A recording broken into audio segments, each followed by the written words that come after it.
Hello guys, कैसे हैं आप सब लोग। उम्मीद है आप अच्छे होंगे। स्वागत है मेरे चैनल ज्ञान में आपका। आज का जो हमारा टॉपिक रहेगा वो रहेगा स्टेप डाउन सर्किट रहने वाला है। ठीक है, स्टेप डाउन में कैसे 3 वोल्ट और 5 वोल्ट बनता है। ठीक है, इसको हम 3 वोल्ट और 5 वोल्ट भी कहते हैं। ठीक है, 3-5 बोल देते हैं, नॉर्मल भाषा में बोलो तो इसको 3-5 बोल देते हैं। तो इसको जो है, इसमें 3-5 कैसे बनता है हम आज बात करेंगे, इसके ऊपर चर्चा करेंगे। ठीक है, जो हमने पिछले विन सेक्शन में दिखाया था, जो 19 वोल्ट आ रहा था हमारा। ठीक है, जो 19 वोल्ट आ रहा था, देखिए ये 19 वोल्ट वहाँ से हमारा ये 19 वोल्ट आया। ठीक है, अब 19 वोल्ट यहाँ पे आया और ये यहाँ पे आके रुक गया। उसके बाद 19 वोल्ट हमारा यहाँ पे भी आया और 19 वोल्ट हमारा यहाँ पे भी आया। ठीक है, और ये आगे तक हमारा 19 वोल्ट गया। ठीक है, एग्जांपल के लिए देख लिए। अब जो हमारा स्टेप डाउन का आईसी का रिक्वायरमेंट होता है, ठीक है, सबसे पहले इसको क्या चाहिए, सप्लाई चाहिए। सबसे पहले हर किसी आईसी को, हर किसी कंपोनेंट को पावर चाहिए, सप्लाई चाहिए। तो इसका जो सप्लाई है वो है हमारा 1 नंबर, यानी कि विन का सप्लाई बना। ठीक है, उसके बाद जो हमारा सप्लाई के बाद नंबर 2 पे होता है वो NLDU। आपको हर मदरबोर्ड में मिलेगा LDU या NLDU नाम से मिलेगा। ठीक है, अभी देखिए NLDU जो है हमारा 19 वोल्ट से ही बन रहा है। यहाँ पे वोल्टेज डिवाइडर लगा हुआ है, देखिए। ठीक है, ये वोल्टेज डिवाइडर जो बना है, यहाँ पे आपको 2.5 वही अप्रोक्स आपको यहाँ पे मिलने वाला है, 2.56 जो भी है। ठीक है, यहाँ पे वोल्टेज आपको मिलेगा। ठीक है, अब जैसे ही यहाँ पे हमारा वोल्टेज बन जाता है, उसके बाद में ये नीचे आता है, इसका दूसरे नंबर का सप्लाई पूरा कर देता है। अब जैसे ही ये हमारा बन जाता है, उसके बाद में आईसी जो है, इसके बदले में NLDU आने के बदले में हमारा वीरेज 3 और वीरेज 5 ये 2 वोल्टेज जनरेट करेगा, जिसको हम LDO बोल सकते हैं। और ये हमारा जो 5 होता है, इसको आईसी अपना सेल्फ के लिए ले लेती है। ज़्यादातर 80% 90% ये आईसी खुद के लिए यूज़ करती है। बाद में ये किसी मदरबोर्ड पे यूज हो जाता है, क्योंकि किसी मदरबोर्ड में जो है 3 वोल्ट ना बन के सिर्फ 5 वोल्ट बनता है, और फिर 5 वोल्ट से आगे जाके 3 वोल्ट बनता है। वहाँ पे खाली इस 5 वोल्ट का यूज होता है। बाकी इस 5 वोल्ट जो वीरेज 3 है, जो LDO है, इसका यूज़ सिर्फ सेल्स के लिए करती है ये आईसी। ठीक है, उसके बाद में ये वीरेज जो 3 है, इसका उपयोग होगा, मेन इंपॉर्टेंट होता है वीरेज 3 का, यानी कि LDO का। अब ये हमारा LDO जो है, ये कहाँ जाएगा। ठीक है, ये LDO जो है हमारा, LDO जाएगा,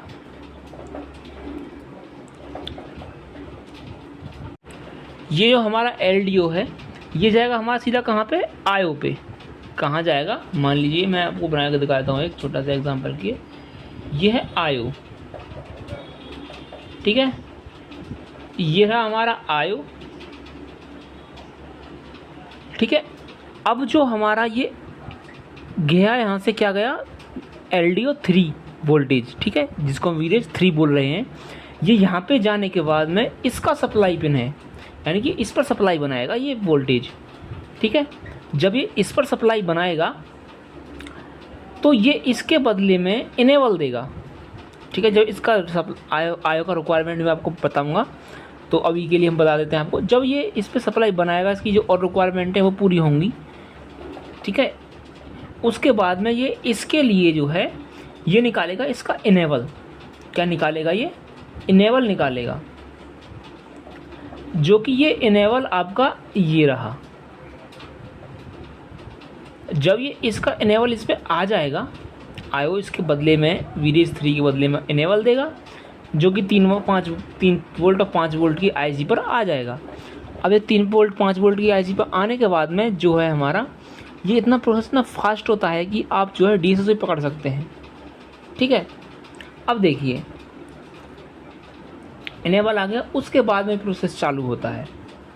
ठीक है, इसके बाद में जो है हमारा यहाँ पर जब आ जाएगा, तो ये जो मॉसफेट लगे हैं, इनके गेट का रिक्वायरमेंट पूरा होगा। इनके गेट पर वोल्टेज बनेगा, ठीक है। इन पे वोल्टेज बनने के बाद में ये देखिए, इन पे जब वोल्टेज पहुंच जाएगा यहाँ पे, ठीक है, तो उसके बाद में हमारा जो है 3 वोल्ट और 5 वोल्ट बन जाएगा, जनरेट होगा। लेकिन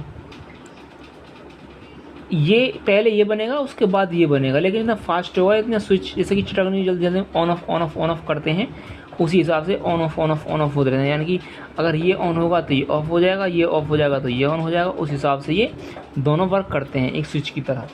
यहाँ पे स्विच के लिए इसका यूज़ किया गया है मॉसफेट का, ठीक है। हो गया क्लियर। अब देखिए, जब हमारा ये वोल्टेज दोनों गेटअप बन जाएगा, हमारा ये कॉइल पर हमारा वोल्टेज 3 वोल्ट 5 वोल्ट मिल जाएगा हमें। ये इतना फास्ट प्रोसेस होगा, बहुत फास्ट होता है, जो डीएस आप चेक कर पाएंगे। अभी देखिए, जब हमारा बन जाता है तो इसके बाद में इसका जो है ये एक वी आउट नाम से आपको ये पिन दिख रहा होगा, ये इसका सेंस पिन होता है, इसका ये सेंस पिन होते हैं ये। और ये सेंस पिन काम क्या करते हैं, सिर्फ सेंस कराते हैं कि हमारा वोल्टेज बन चुका है, ठीक है। ये सिर्फ इस बात का सेंस कराते हैं। अब उसके बाद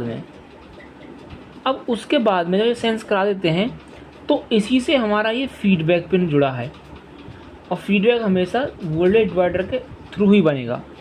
ये यहाँ से फीडबैक बनेगा, ठीक है। ये फीडबैक आपका जो भी है 2 पॉइंट 3 पॉइंट जो भी है, आपका वोल्टेज यहाँ पे बन जाएगा। आईसी के रिक्वायरमेंट के हिसाब से अलग अलग तरीके से ये बनता है, ठीक है। जो ये फीडबैक का काम क्या होता है, अब ये समझिए। इस फीडबैक का काम ये होता है कि जो हमारा वोल्टेज 3 वोल्ट और ये 5 वोल्ट बन रहा है, ये इसकी वजह से ही बन रहा है। अगर मान लीजिए रजिस्टर हमारा थोड़ा गड़बड़ा जाता है, यानी कि थोड़ा ऊपर नीचे हो जाता है, थोड़ा इसका वैल्यू बढ़ जाता है, तो हमारा 3 वोल्ट 5 वोल्ट नहीं बनेगा। अगर मान लीजिए ये हमारा ये रजिस्टर 5 वाला दिक्कत दिया तो 5 वोल्ट नहीं बनेगा, 3 वाला दिक्कत दिया तो 3 नहीं बनेगा।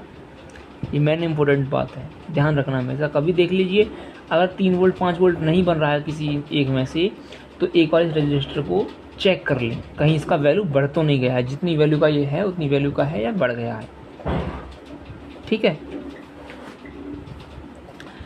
अब ये उसके बाद में एक चीज़ मैंने मिस कर दी, वो मैं आपको बता देता हूँ। जब हमारा वीरेज 3 वीरेज 5 बन जाएगा, उसके बाद में रेफरेंस निकलेगा, और रेफरेंस होगा 2 वोल्ट का। कितने का होगा? 2 वोल्ट का। और ये टॉन्सिल जो है पिन, इस टॉन्सिल पर या तो वीरेज 3 बनेगा, या तो वीरेज 3 बनेगा, या वीरेज 5 बनेगा, या रेफरेंस होगा, ठीक है, या फिर ग्राउंड होगा। इन चारों से ही इस टॉन्सिल पर वोल्टेज होगा। यानी कि 3 वोल्ट से होगा 3 वोल्ट मिलेगा इस पर, 5 से होगा तो 5 वोल्ट मिलेगा इस पर, रेफरेंस होगा तो 2 वोल्ट मिलेगा इस पर, ग्राउंड से होगा तो ये कोई वोल्टेज नहीं देगा, ठीक है। अब आते हैं अपने टॉपिक पर जहाँ हम थे, ठीक है। इनका कोई ज़्यादा इंपॉर्टेंट रोल नहीं होता, लेकिन हमने आपको फिर बता दिया। अभी देखिए, हम तो यहाँ पे जब हमारा ये फीडबैक मिलता है सही से, जब हमारा अच्छे से फीडबैक मिलेगा, सही फीडबैक मिलेगा आईसी को, तो ये आईसी आपका समझेगी कि हाँ, मेरा जो वोल्टेज मैंने जो निकाला है वो सही निकाला है, और ये अपना कंटिन्यूटी अपना काम करती रहेगी, और ये 5 वोल्ट और 3 वोल्ट मिलते रहेंगे, ठीक है। अब देखिए, ये 5 वोल्ट और 3 वोल्ट ही पूरे मदरबोर्ड पर चलते हैं। पूरे मदरबोर्ड पर 3 वोल्ट ऑलवेज और 5 वोल्ट ऑलवेज, यही पूरे मदरबोर्ड पर फैला हुआ है, ठीक है। अब देखिए, ये 3 वोल्ट 5 वोल्ट का प्रयोग सबसे ज़्यादा मदरबोर्ड पर हो जाता है, और ये जो है हमारा रैम को जाता है, कोर को जाता है, ठीक है। और भी हमारा कई आईसियाँ हैं, जीपीयू वगैरह वगैरह, कोई इसका वोल्टेज जाता है, ठीक है। ये हमारा 3-5 का सीक्वेंस हुआ। और भी डिटेल में आपको मैं वीडियो बना सकता हूँ, लेकिन वीडियो लंबी हो जाती है तो लोग देखते नहीं हैं, इसलिए मैंने आपको एकदम मेन टॉपिक उठा के दिया है, एकदम चैप्टर एकदम जो दिया है मैंने आपको एकदम मेन बातें बताई हैं, जो कि मैंने बहुत ही कम वीडियो में आपको दे दी हैं।